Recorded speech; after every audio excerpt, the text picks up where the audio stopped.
Bon dia, poble. Vídeo, breu, curt i res. El tema de la immigració il·legal, que ens han de pagar les jubilacions, això ha sigut un cuento que ens han matxacat durant molts anys.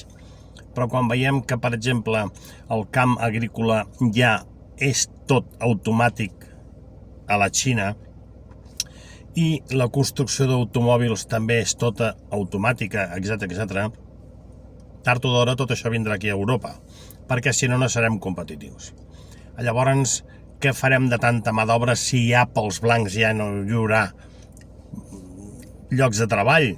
Pels nostres no hi haurà lloc de treball. Llavors la idea és que si és tot automatitzat per poder ser competitius, què farem amb tot aquest jovent que està arribant amb edat militar, que estan forts, que no han pencat mai en sa vida i que cobren dels 4 que quedarem pencant? És molt curt. És qüestió de diners i és qüestió de temps que no peti. Petarà en breu, com a França, que ja tenen pollo, com a Anglaterra ja tenen pollo, com a Alemanya, que ja tenen pollo, però com que aquí, en aquest puto país que estem de merda, sempre arribem tard, encara no tenim aquest pollo, però també ens arribarà.